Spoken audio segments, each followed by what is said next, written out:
Joined once again, and as always, save for 1 week, by Ricky Doyle, also of NESN.com fame. Ricky, how are you? Great. It's good to be back. Happy week one of the NFL coming in season. hot. We are fired up.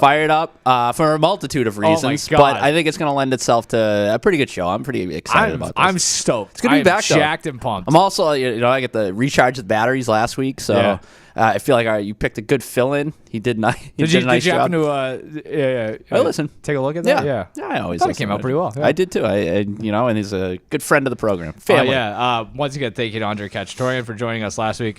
By the grace of God, I came up with a rundown to talk to him about. I think we've diced things up every which way for the 2024 NFL season, and we're back to what we feel like we do the best. I think it's really. It's subjective. It depends who you ask, right?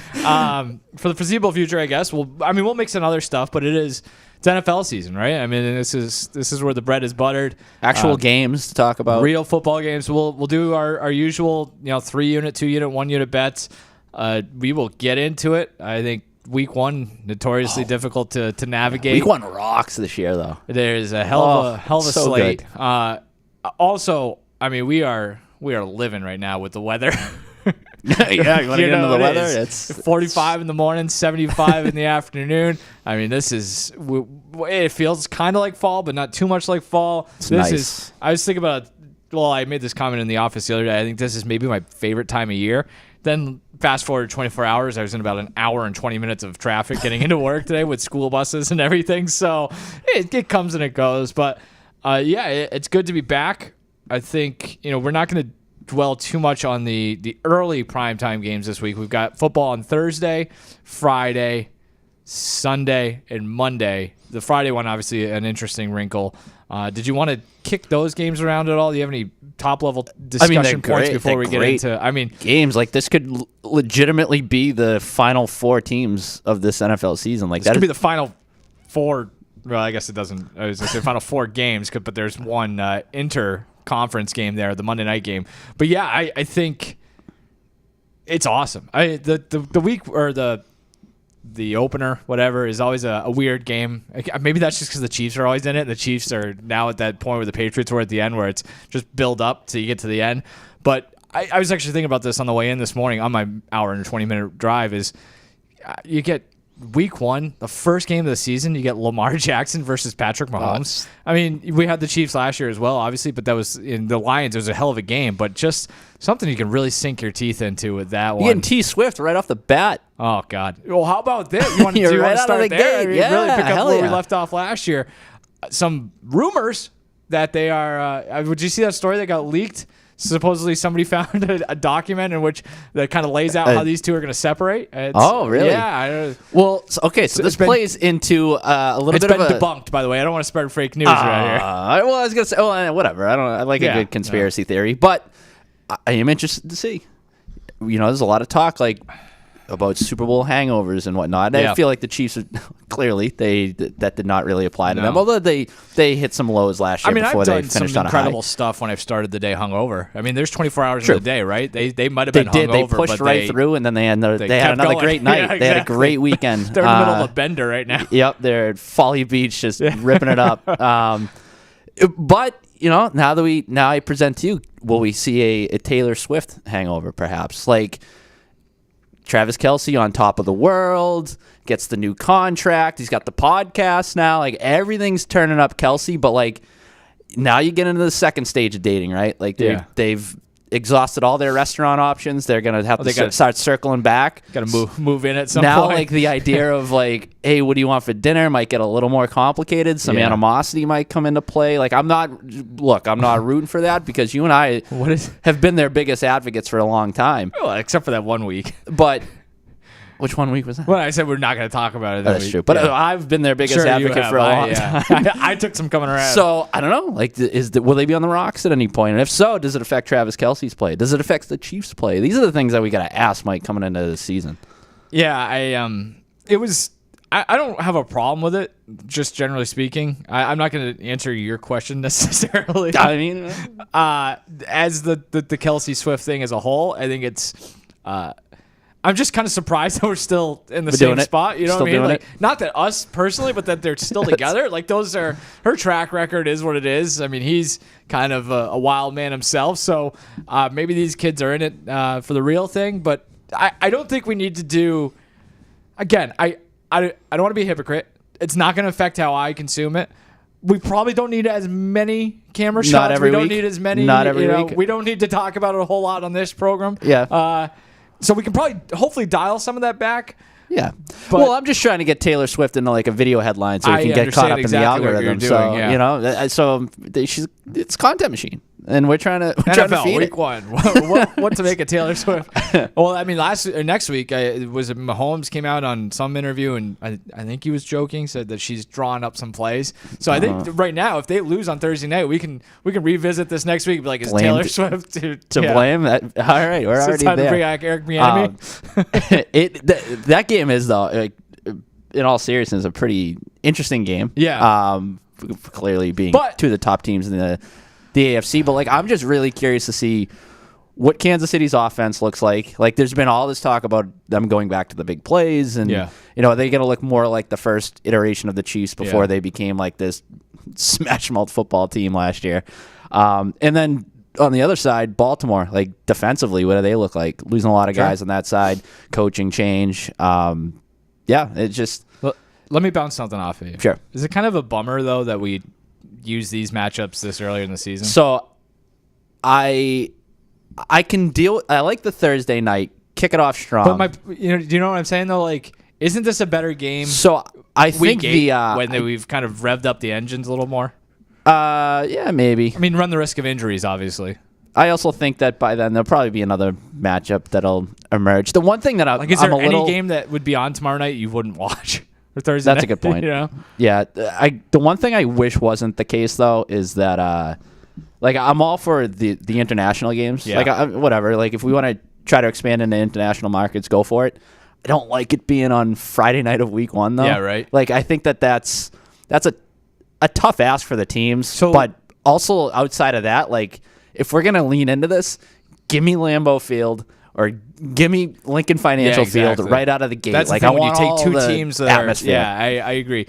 And also there's some weird stuff, not with like the borderline racist discussion that's going on with this, but it's just I think those teams are flying today. We're recording on Wednesday. I think they get like one real look at the stadium. It's just Yeah. see, you're not lending yourself to good football. That is one game that we must promise ourselves we do not overreact to no matter what, because it's just such a bit of a crapshoot. You got any leans on those first 2 games, or just want to? I mean, I'm probably going to lean Baltimore no matter what, just because it is what it is, and I would probably lean Green Bay in the second one. Because I think you talk about like the adversity of having to travel in that game.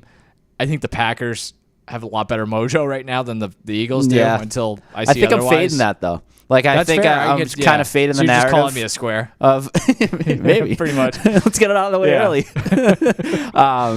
Yeah, I just think that it really can't get any worse for Philly, right? So, maybe we'll find out. I think more so than anything, though. I think I'm with you with Baltimore in the initial game. Yeah. I think I kind of love the under on Friday night. Oh, 100%. Friday night, it's different continent, it like is- all this. It's the equivalent of 48 Michigan and a half. State playing UNC on a friggin' aircraft carrier and somewhere in San Diego, and in the middle of whatever October. Yeah, Like, that's go back to the sight Kelsey thing. lines are all screwed. Eagles losing Jason Kelsey, so like, That's is a there big one. Tush offensively? Push Is there? told me, yeah, sure. I don't know. All right. Let's get into the other Speaking stuff. of squares versus sharps, let's get into our 3-unit bets. I think you're Same format this year. Yeah, right? we're just running through 3, 2, and 1 unit bets. I guess we don't really count the units. The units are more arbitrary. It's more a level of confidence. Exactly. Yeah, confidence meter. Sure. So what's your 3-unit bet? 3-unit bet. I think you're gonna like this one. This is a too. sharp bet. You're We gonna are like this sharp one. this week. Carolyn, our producer, might not like this one. But I'm gonna take the Tennessee Titans getting 4.5 at Chicago. Obviously, the Bears are sort of the talk of the NFL right now. What is Caleb Williams going to be? A lot of hype surrounding them. We're looking at week 1, a rookie quarterback laying 4.5 points. Like that in and of itself just jumps off the page to me. I don't care how good the Bears are for the rest of the season. There are some trends that back that up. Since the start of 2013, rookie quarterbacks who ultimately started at least 7 games in a season, They've won just 35.8% of their games, and they've covered at a 47.1% clip.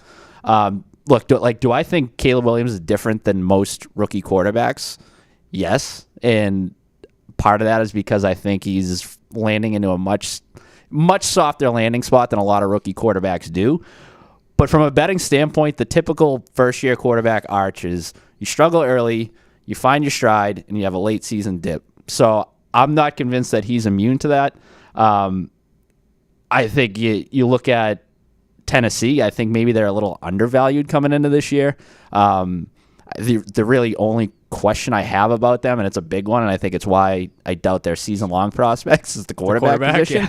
Yeah. But I think in this spot, if you're catching 4.5 against, like I said, a team where they've been hyped up all offseason, I think there's, this is just a tough spot if you're Caleb Williams to start your career, because the expectations really cannot be any higher for this Bears team in week one. I think they struggle a little bit. I also love the under here, under 44.5. So for my pick, I'll take Tennessee catching 4.5, but I would also air people to take a look at the over-under as well. This one almost feels so sharp it's square, because right. You know what I mean. It's just like, yeah, it makes sense. We're already talking ourselves. Sorry. Looking at it right now, I got BetMGM's betting handle spreads, whatever. It looks like most, the public is leaning, or the money is leaning toward the Bears here, so that checks out. I would add a bit of context or data point for your trend that you mentioned with young quarterbacks, rookie quarterbacks specifically. I saw this on SI.com. Since the merger, I love the merger. I love when they use the merger as like the quarterbacks drafted first overall. So that's a very specific thing. Yeah. But 4, 23, and 1 in their first starts. Okay. The last 15 starts, so I don't know how many years exactly that is, 14, and 1. The last quarterback to win as the number one pick in his debut was David Carr. Not Derek, David. I was actually at home this week. My mom's got a bunch of stuff she's trying to get rid of, so we've got just like a bunch of old jerseys. For some reason, either my brother or I had a David Carr Houston Texans jersey. Nice. It feels like maybe a valuable thing to put on eBay. I was gonna pose this question to you off the jump, because is that the whole thing with Marvin Harrison Jr., the whole jersey thing that he's going through, and like Cardinals fans can't buy his jersey because of his like the whole Fanatics thing or whatever. So like that was gonna be my way of asking you what's the most random jersey you've ever owned. That one's up there. That's got to be. I had a Tim Couch Browns jersey. Nice. I had an Andy Katzenmoyer Patriots. I loved Katzenmoyer. That was my guy, even though I hated the Patriots. I'm still convinced. I just like Andy Katzenmoyer. I would just like download like Andy Katzenmoyer highlight films on like Kazaa. He's like or Bobby LimeWire. Boucher, basically. And then what's the other one? Who's the Ken Dorsey? I had a Ken Dorsey orange University of Miami jersey as well. That's sick. So, all right, my three. What does your brother think of it? He's a Titans fan, right? Yeah, he is. Oh, I meant to. I'm high on the Titans. I've talked myself into the Titans. Yeah. I think my brother is a little less optimistic. I think, the variance is pretty high, I think. I like what they've done to kind of build around Levis. If Levis sucks, he sucks, and there's nothing they can do about that, I guess. But they've really gone out of their way to improve his situation year over year, including trading his backup. The coaching change in and of itself kind of, I think it raises their ceiling and lowers their floor. Right? Oh yeah, because like they were kind of compared to Vrabel, yeah, right? like they kind of were what they That's were, fair. Yeah, and they're a little bit of a becoming an afterthought. The more I think about it, I give them AFC credit South. for taking a shot, right? Like, and why not? Like that, I think I said this a couple weeks ago when we were talking about the AFC. Like, the AFC South is kind of like sneaky fascinating. Like, I think it's on the rise. Yeah, like the Texans obviously are the cream of the crop, I guess, but. The reasons that we're outlining, like the Titans are on the upswing. I'm pretty high on the Jaguars, and I don't hate the Colts either. I mean, we'll get into more AFC. Of course. So, no, I don't want to spoil anything, but stick around. We'll talk more AFC South in a few minutes. Fair. Wow, that's a big market tease right there. Click. All right, my 3-unit play. I'm taking the under in the Vegas Raiders versus Los Angeles Chargers game. I almost took this one too. This number opened at 43.5. It's now down to 40.5. So I am not getting the best of the number, but I'm still going to go under 40.5.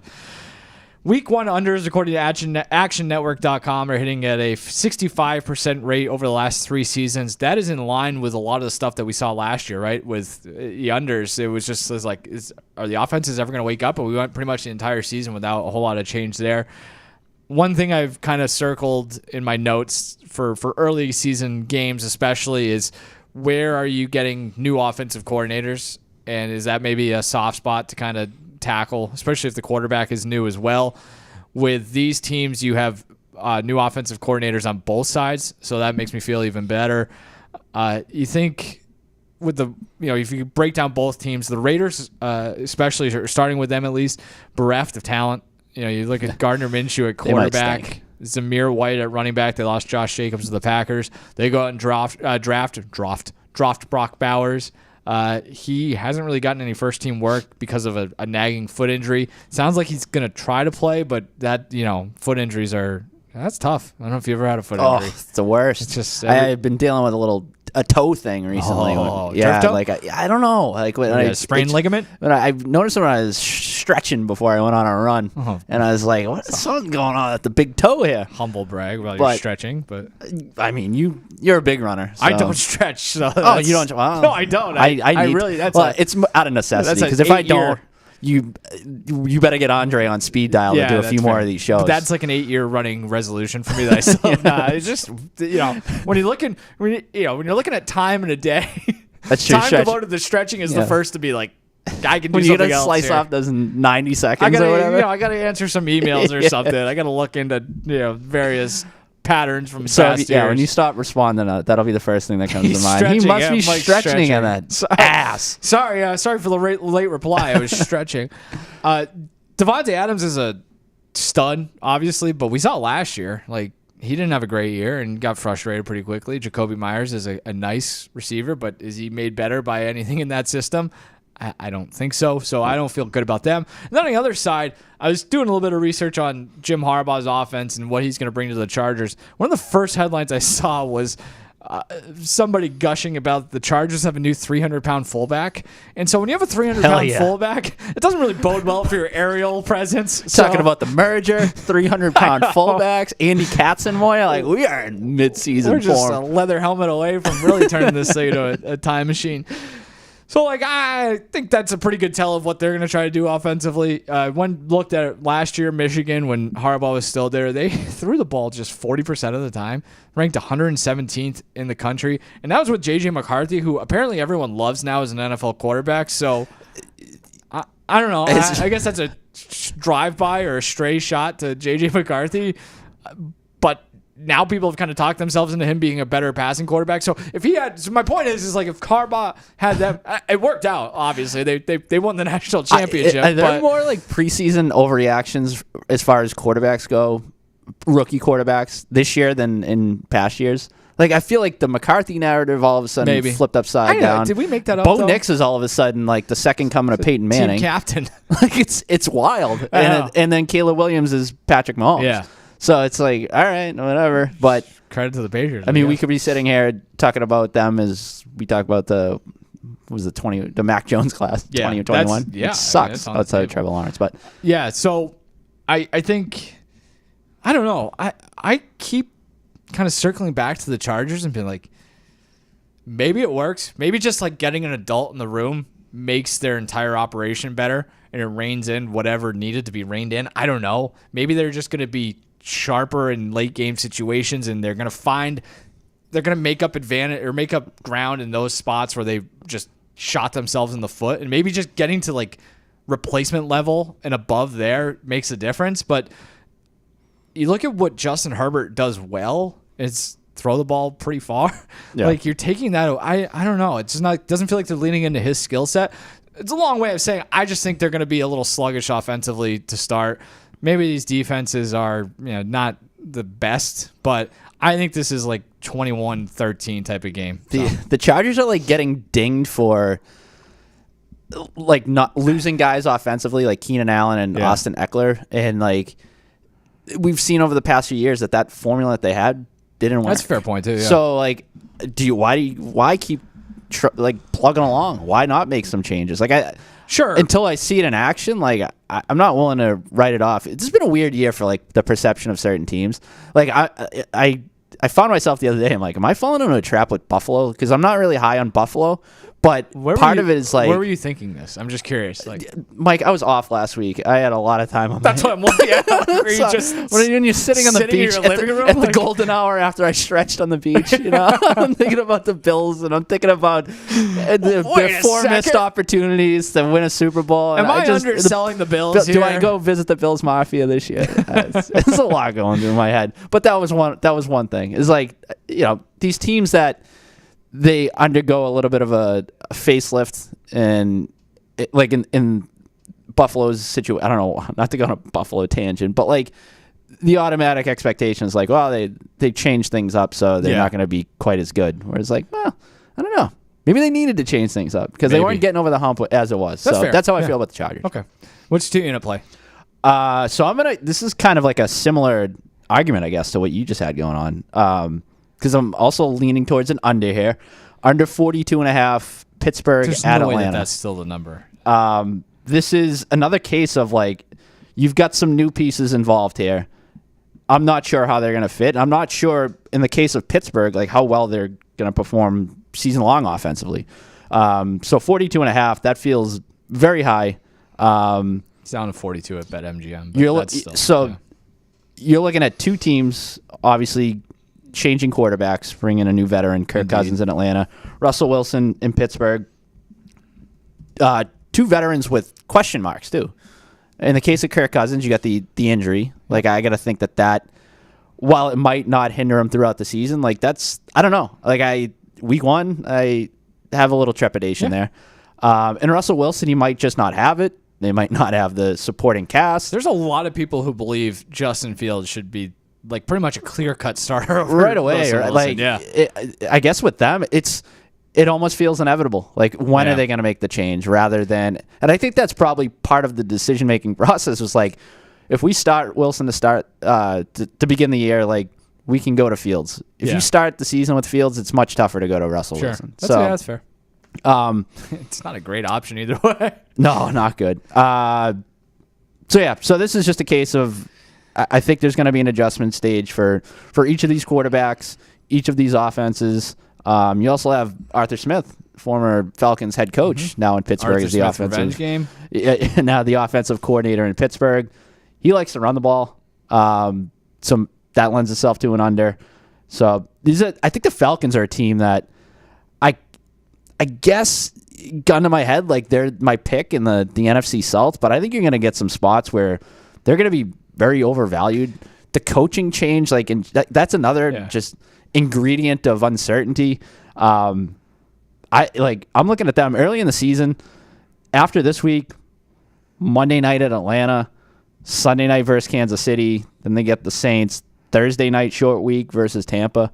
There's some spots there where I think I might consider fading the Falcons early on. So it's like the saying, you can't be drunk. Can't drink all day. Can't be drunk all day if you don't start in the morning.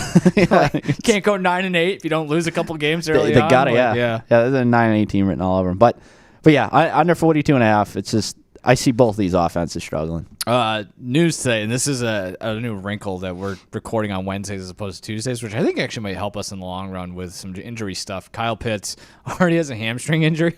He's on the injury report, so that helps you as well. Like I said, his number's down to 42 at BetMGM, but good to know for anybody who hasn't done their fantasy draft yet. That's we gotta keep this thing going because I have to go prep for our Nesson.com fantasy gotta go draft. order pizza. I might just go cancel a meeting I have so I can do. It's like Sean, I gotta go do this. All right.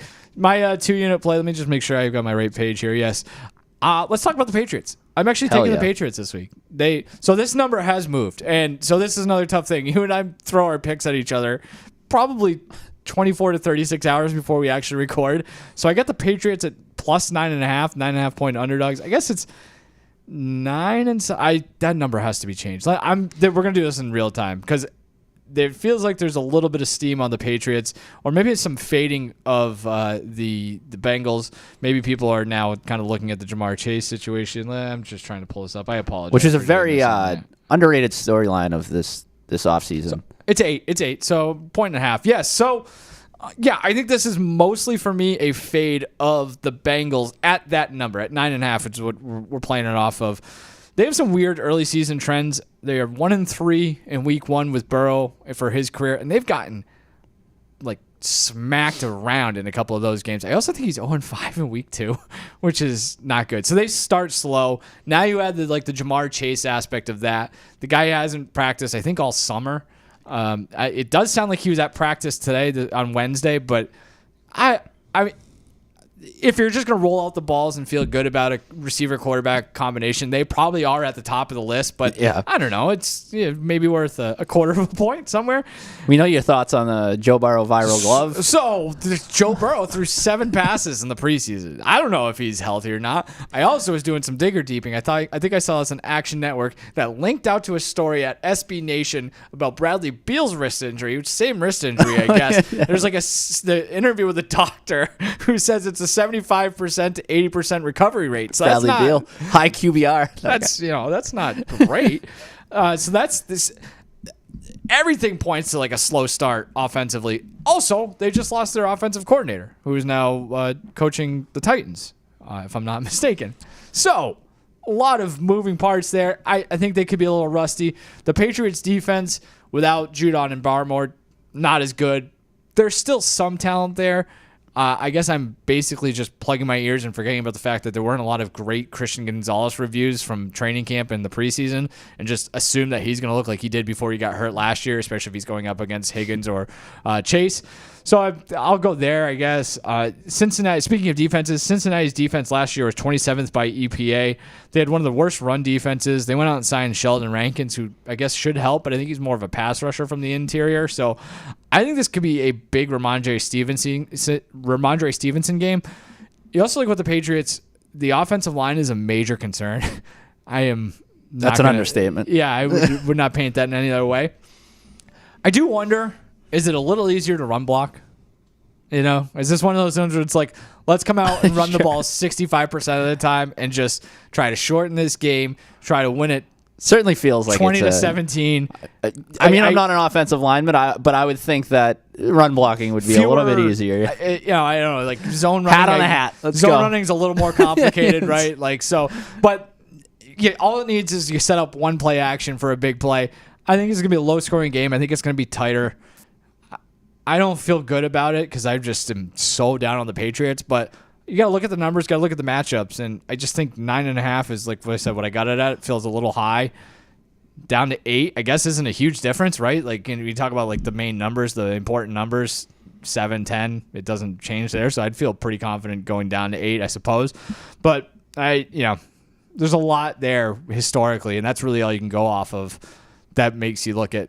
There's a good chance that the Bengals win this one 31-7. I might look at some punting props. Yeah, I mean, if I were, the more I think about it, if I'm looking at props, any hang time props, I'm Stevenson props. Like, give me the over on a couple things. I just think he's by the end of the year, it's gonna be a tough scene. Yeah. But he's healthy. Yeah, I think they're gonna look to ride him early. A bigger picture. And this dawned on me yesterday when we just we had a meeting in here, just kind of kicking around storylines heading into week 1. I know the easy comparison, and it's one we've made to or have posed the question like, hey, can the Patriots follow the Texans blueprint or whatever? I think the Bengals are kind of a team that you could look at as a team you might want to sort of replicate as well as part of a rebuild. Like, I'm not saying Drake May is Joe Burrow. I was going to say, do you feel good about Drake May being anything close to Joe Burrow? I mean, you pick a guy number 3 overall, you're hoping if he's not Joe Burrow, he's at least a franchise quarterback. And so, like, you look at, they went 4-11-1 in 2020. They drafted Joe Burrow 1-1. I'm looking at that right now. T. Higgins in the second round at 33. So, like, maybe that's your Drake May, Jalen Polk. That's you're building the foundation of New England. Bengals also got Logan Wilson in that draft. Following year, they 10-7 go to the Super Bowl. Like, I don't think the Patriots going to do that. But it was clear they were building something because that was also that following year they drafted Jamar Chase 5th overall. So like maybe the Patriots crater this year.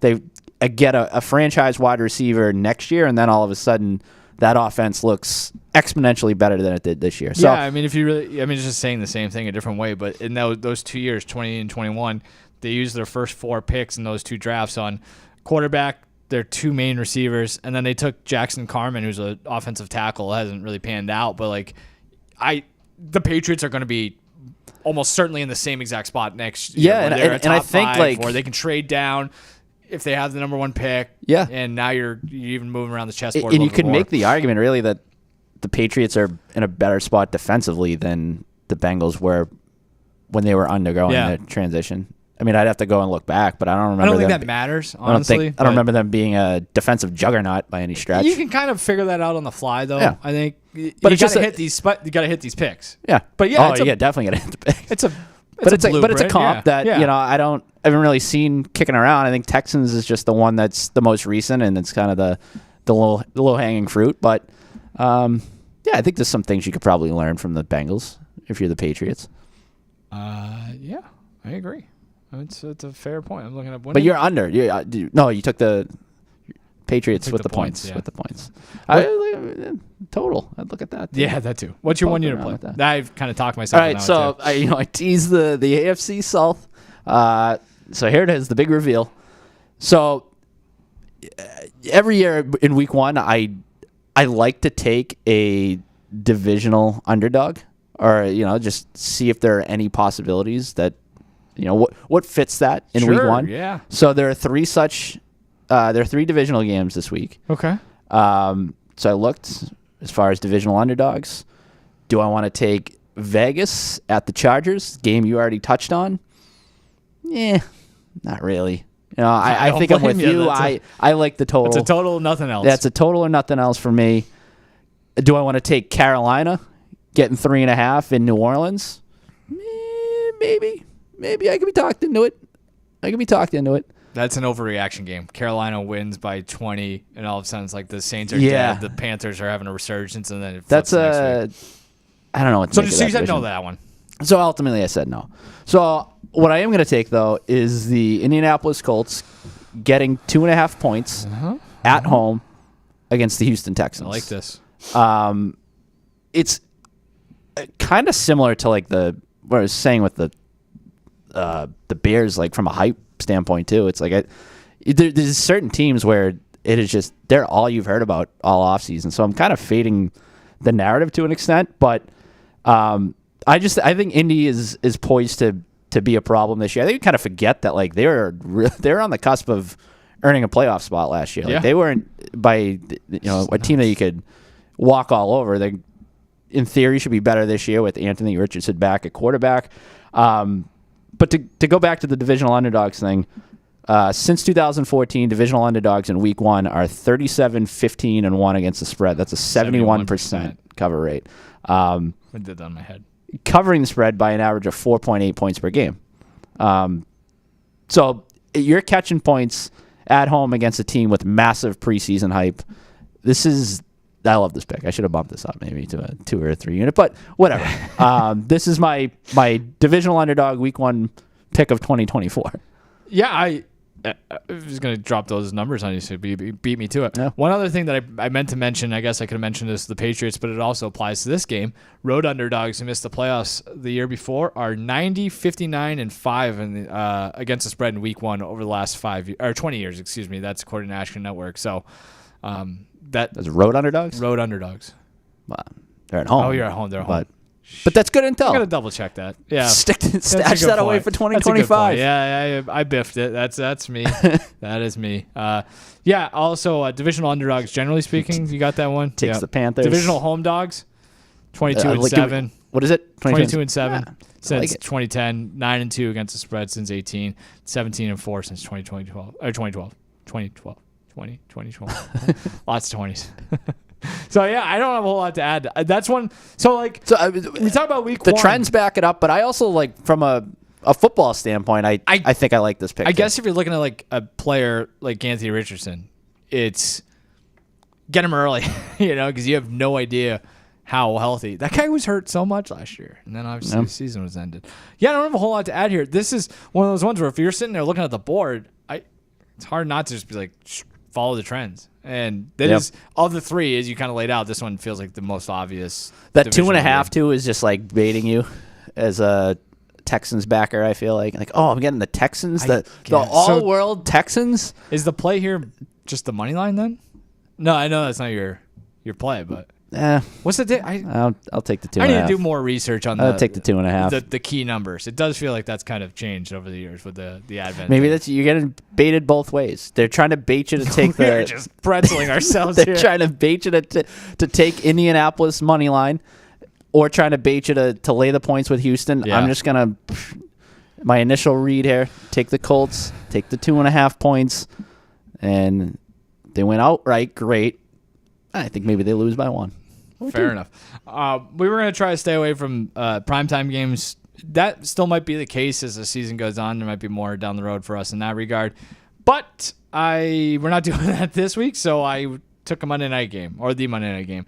We've got the Jets getting 4.5 points on the road against the 49ers.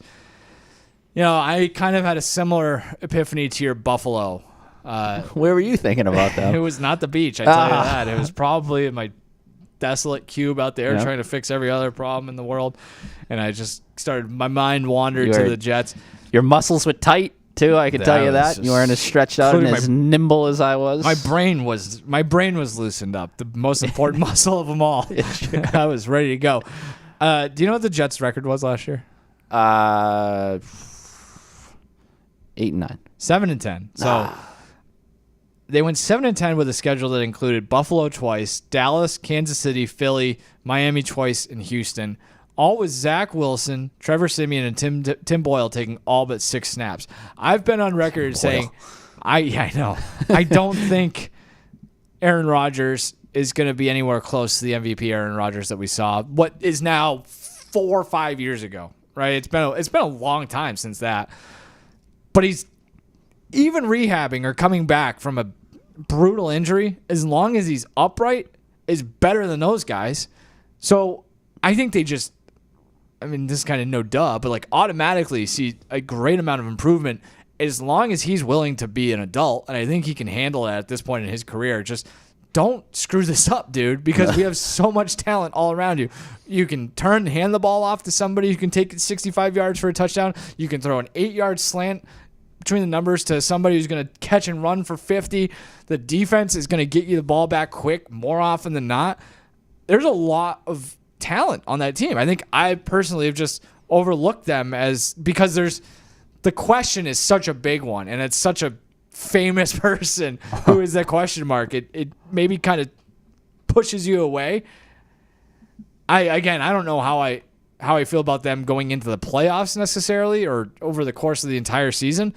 But here in week 1, catching 4.5 points in what should, for me at least, feel like a field goal game, I'll take that. 49ers as well. I think I was listening to, Simmons was on with Cousin Sal, like their weekly podcast ahead of week 1, said like there's some vibes of like the 49ers could be having like the season from hell. Like they could be that team this year. You know how there's always one team every year? It feels like that's. I guess that would have been the Eagles. Jets last year. I was also thinking like the Eagles last year. Like again, what happens in August doesn't necessarily pretend or like doesn't give you a glimpse into what might happen in the next 17 weeks. But I mean, you've got contract squabbles that have both been resolved with Trent Williams and Brandon Ayuk. Injury issues. Christian McCaffrey's already dealing with something. The guy gets shot. Guy getting shot. That's pretty out there. That's gnarly. tough. Not, if we're talking just about basic mojo, like the most that's intangible one you'd like to stay clear of. intangibles, Yes. like getting shot probably doesn't bode well for the season. I don't know. You go look at what they did last year too. They struggled against the AFC. People I think would argue that the AFC was the better conference. When they played good defenses, they no surprise there, didn't look as efficient. I don't know.